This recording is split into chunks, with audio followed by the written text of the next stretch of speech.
지난번 14장에서 세례 요한의 죽음과 죽음에 관한 기사가 나오면서 이제 그 옛 시대는 끝이 나고 이제 새 시대가 완전히 시작되었다는 것을 비유적으로 알렸다는 이야기를 지난주에 했었죠.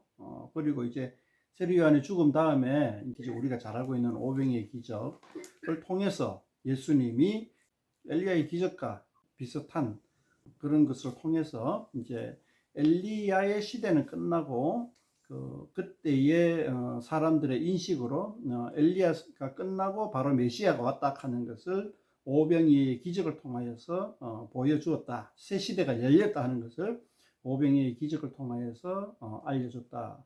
이렇게 말씀드렸었죠. 제가 지금 말이 약간 꼬이는데 자세히 알려면 지난주 거 한 번 더 보시면 되겠고, 그 다음에 이제 물 위를 걸으시는 사건이 나오므로 사람들에게 어떤 그 믿음에 관한 것을, 예수님이 새 시대를 여는 메시아이시다에 대한 믿음을 강조하는 문단이 나왔었죠. 거기서 이제 마태복음에서 처음 사람들로부터 예수님이 하나님의 아들입니다 하는 신앙 고백을 우리는 여기서 처음 보게 됩니다. 마태복음에서. 지금 이렇게 하고 뒤에 가면은 계속해서 하나님의 아들이다라는 고백들이 그 중간에 계속 한 장에 한 번씩 정도 튀어나옵니다. 그래서 이제 예수님이 진정한 메시아로 오셨다라는 것을 알게 되고, 그런 신앙 고백이 일어난 다음에 예수님이 메시아는 십자가에 못 박혀 죽으시고 부활하셔야 된다는 이야기를 또 반복해서 들려줍니다. 진정한 메시아는 속죄사역, 구속사역을 해야 된다. 죽으시고 3일 만에 부활해야 된다 하는 사실을 분명히 하는 거죠. 자, 그러니까 하나님의 아들임라는 신앙 고백과 죽으시고 부활하셔야 된다는 사실이 이렇게 동전의 양면처럼 계속해서 나온다는 것이 우리 이제 마태복음 후반부에서의 전체적인 어떤 주제가 되겠죠. 그런 걸 알고 이제 우리 15장에 들어가면은 옛시대 종식을 했지만 세례 요한의 죽음으로 계속해서 옛시대와 싸우는 모습을 보여줍니다. 옛시대가 종식되었지만은 새 시대가 열렸지만은 옛시대의 어떤 그 바리새인과 서기관들의 어떤 그 모습들과 그런 바리새인과 서기관들의 세계관과 계속 싸워 나가시는 예수님의 모습을 볼 수가 있어요. 그리고 그 싸워 나가면서 결과적으로 예수님이 십자가에 못 박히심으로 예수님의 세계관이 진 것처럼 보이는 거죠. 그럴 때에 부활하심으로 말미암아 예수님이 진정한 하나님의 아들 메시아로서 새 시대를 여신 인물이다라는 것을 보여줌으로써 예수님이 결과적으로 승리하게 되는 그런 내용들로 뒤에 가득 차 있습니다. 그래서 그렇게 해서 이제 15장에는 바리새인과 서기관과의 이제 싸움, 저 앞에 가면 이제 안식일 논쟁들로 해가지고 계속해서 싸워왔는데, 이제 15장에 와서는 또 무엇으로 싸우냐 하면은 전통, 안식일도 하나의, 안식 지키는 것 하나의 바리새인의 전통인데, 우리 15장에서는 우리가 어느 정도 알고 있는 고르반이라는 전통에 대해서 논쟁이 나옵니다. 본문에는 고르반이라 하는 단어가 나오진 않아요. 근데 고르반의 내용이 나옵니다. 고르반의 내용이 뭐냐 하면은 5절입니다. 너희는 이르되 누구든지 아버지에게나 어머니에게 말하기를 내가 드려 유익하게 할 것이 하나님께 드림이 되었다고 하기만 하면 그 부모를 공경할 것이 없다. 요게 고르반이라는 그 바리새인과 서기관들의 그 전통입니다. 제가 정확하게 기억하지 못하겠는데 요런 전통을 갖다 잘 설명한 책이 야들 사이 책이 하는데 그게 네바림이라는 겁니다. 우리 책이 아니고 이 시대의 책입니다. 이 시대의 책에 고르반의 전통에 관해서 자세히 설명한 것이 네바림이라는 책인데 정확하게 제가 기억하는지는 모르겠어요. 그 책에 이런 이야기들이 잘 나와 있습니다. 5절, 6절을 약간 더 설명을 보태자면은 자기에게 있던 어떤 그 소유물들을 하나님께 성별되었다, 구별되었다, 하나님께 드릴 거로 딱 따로 모아놨다 하는 거, 그렇게 해놓으면은 부모님을, 그 물질 가지고는 부모님을 공경을 안 해도 된다는 겁니다. 부모님이 좀 많이 궁핍하더라도 그 고르반을 이렇게 해가지고 하나님께 드리려고 약속되어 있는 물건은 손을 대면 안 된다는 거죠. 그래서 이제 부모님에게 용돈도 잘 안 주고 옷도 잘 안 주고 이제 그런 어떤 그 불효를 해도 용납이 되었던 것입니다. 그런데 참 재밌는 것은 하나님께 드림이 되었다라고 해서 구별해 놓고는 그거를 생활하는데 임시로 써도 된다는 또 법도 따로 있어요.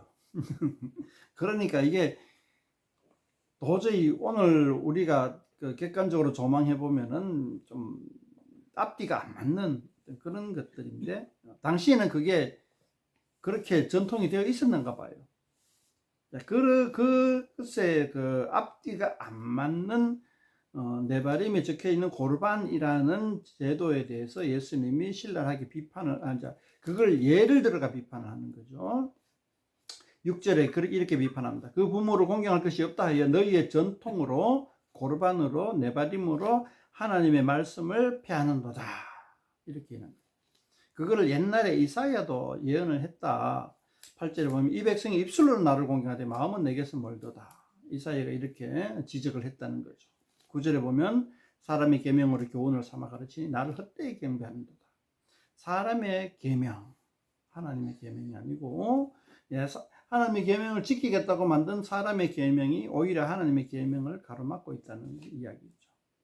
이것으로 인해 가지고 10절부터 쭉 가면은 1, 2절에 제자들이 2절이죠. 2절에 보면은 당신의 제자들이 예수님의 제자들이 어찌하여 장로들의 전통을 범하나이까 떡 먹을 때 손을 씻지 아니하나이까. 자, 장로들의 전통, 고르반을 포함한 네바림에 적혀져 있는 책들의 내용들이 되겠죠. 그거 외에도 많이 있겠죠. 그러한 장로들의 전통에는 밥 먹기 전에 손 씻으라 하는 거죠. 네. 근데 예수님의 제자들은 밥 먹기 전에 손을 안 씻는단 말이죠. 요즘 밥 먹기 전에 손 안 씻으면은 이 남자들은 좀 힘들죠, 그죠? 잔소리 많이 들어야 되죠. 젊은 세대는 안 그런데 제 세대쯤 되는 사람들은 아침부터 눈 감을 때까지 계속 잔소리 들으며 살아야 됩니다. 생활이 습관이 안 돼 있어 가지고.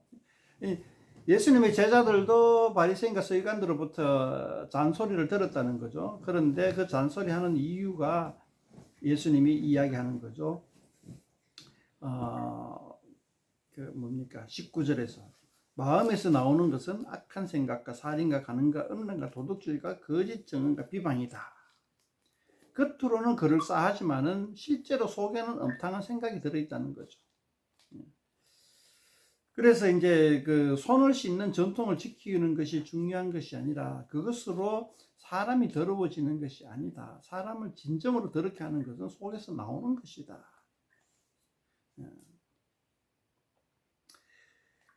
18절에 입에서 나오는 것들은 마음에서 나오느니 이것이야말로 사람을 더럽게 한다. 마음에서 나오는 거. 이제 바리새인과 서기관들이 마음에서 나오는 여러 가지 말들이 사람을 더럽게 하는 거죠. 이걸 요즘 와서 저는 이렇게 생각을 합니다. 뭐 사람마다 다 다르게 생각하겠지만은 제 나름대로 생각하기에는 요즘 세상에서 사람 마음에서 나오는 사람을 더럽게 하는 사람을 악하게 하는 마음에서 나오는 게 뭐냐? 뭐 요즘 나오는 다양한 사상들이 있죠. 네, 그런 것들에 대해서 저는 좀 많이 좀 부정적으로 봐요. 그러니까 뭐랄까 돈을 버는 법, 그 다음에 뭐 등등 대화하는 법 하는 것도 그리고 상대방을 이기는 법 이런 것들도 나오고 지금 당장 제가 말씀드리는 건 그런 거지만은 그 다음에 자기 PR 시다 그러니까 자기 광고를 막 하는 거고 그 다음에 여성 인권 운동에 대해서도 좀 할 말이 많은데요. 여성 인권 운동들을 하는 그 마음의 자세 그러한 여러 가지 요즘 우리가 나오는 생각들에 대해서 제가 볼 때 생각이 다 다르니까 제가 볼 때에 예수님이 원하시지 않는 생각들이다. 마음에서 나오는 악한 생각들이다 라고 저는 판단되는 것들이 상당히 많아요. 그러니까 세상에서 지금 현재 21세기 한국에서 옳다, 대중적으로 옳다라고 하는 생각들이 제가 볼 때는 마음에 안 드는 것이 비성경적이다는 것이 너무 많다라는 거죠.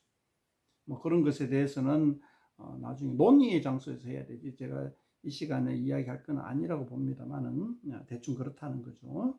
그래서 우리는 겸허하게 성경 앞에 마음을 열고 그러한 것에 대해서 토론을 많이 했으면 좋겠어요. 그렇게 넘어가고, 본격적으로 예수님이 이제 장로들의 전통과 이제 충돌하는 장면을 이제 보여주죠. 그것은 이제 마태복음을 읽는 공동체에서 계속해서 세상과 싸워 나가야 하는 항목들이죠. 그러니까 이 네바림이라 하는 장로들의 전통과 계속해서 싸워 나가는.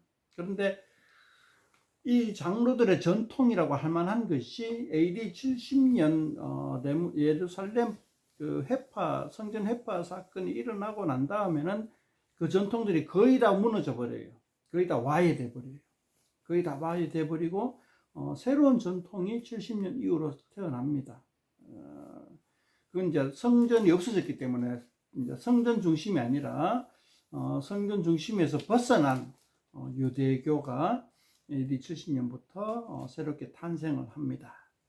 그런데 그 새롭게 탄생한 그 비성전 제2문화의 유대교와 또 AD 70년 이후에 활발히 일어나는 예수교 공동체의 문화가 서로 간에 어떻게 발전되어 나가는지는 이제 교회사나 그런 것들을 우리가 살펴봄으로써 좀 볼 수가 있는데, 그건 또 나중에 따로 제가 말씀드릴 수 있는 기회가 있으면 좋겠습니다만은 성경 복기가 바빠가지고 교회사 부분에는 조금 뒤로 미뤄지는 느낌이 있어요. 네. 어쨌든 지금 현재 마태복음의 독자들이 읽는 시기, 제가 볼 때는 AD 50년대, 일반적인 신학자들은 AD 70년대 이렇게 보는데, 그때의 유대교의 전통과 예수 공동체의 전통과 어떤 충돌이 일어나고 그곳에서 어떻게 싸워 나가야 하는지, 예수 공동체의 기본은 핵심은 뭐냐, 예수님이 말씀하신 것처럼 겉으로 드러나는 외식이 아니라 마음에서 우러나는 것으로 해야 된다. 그렇게 이제 우리가 15장 전반절에서 볼 수가 있죠. 21절부터는 조금 난해하기도 하고 우리가 어떻게 받아들여야 될지 조금 힘든 부분이 있죠. 가나안 여자 22절을 보면 21절에 두로와 시돈, 이것은 이제 저 윗지방입니다. 그러니까 갈릴리 호수, 갈릴리 바다보다 조금 더 위쪽입니다. 대한민국으로 따지면은 갈릴리 호수가 그 대청호라 같으면은 그 위에 서울쯤 되는 지방이 이제 두로와 시돈이죠. 저 북부 지방. 대한민국 치면 북한쯤 된다 이렇게 생각하면 되겠습니다. 예, 가난한 여자는 또 한 북한쯤 되는 데에서 사는 여자, 이 정도 생각하면 되겠습니다. 그 가난한 여자는 사실상 그 이방인이라고 그 남쪽에 사는 사람들은 이방인이다라고 취급하는 동네죠. 가난한 여자. 근데 가나안 땅에 있는 사람들은 우리는 그 이스라엘 족속이다 이렇게 자기 정체성은 그렇게 가지고 있고, 그렇지만은 남쪽 지방에서는 너희는 이스라엘 자손 아니다라고 터부시하는 그러한 동네가 두로와 시돈 지방 가나안 여자라는 거죠. 그 가나안 여자가 다윗의 자손이여 나를 불쌍히 여소서. 자, 여기서 가나안 여자가 예수님 보고 다윗의 자손이여 하는 것에 조금 주의를 줘야 돼요. 그러니까 가나안 여자는 예수님을 메시아로 인정한다는 겁니다. 메시아로 인정하고 호칭을 다윗의 자손 하는 거예요. 자, 예수님을 메시아로 인정하는 호칭이 하나님의 아들입니다 하는 거하고, 그 다음에 다윗의 자손입니다 하는 거하고 이 투 트랙으로 나가요. 그래서 요거 두 개 다 조금 관심을 가지고 보면 좋겠습니다. 울리는 느낌이 다르죠. 하나님의 아들하고 다윗의 자손하고. 다윗의 자손은 왕국의 왕이다 이렇게 이제 의미하는 거고. 자, 근데 가난한 여자가 내 딸이 귀신 들렸으니까 좀 어떻게 해주세요라고 하니까 24절에 보니까 나는 이스라엘 집의 잃어버린 양 외에는 다른 데로 보내심을 받지 아니하였노라.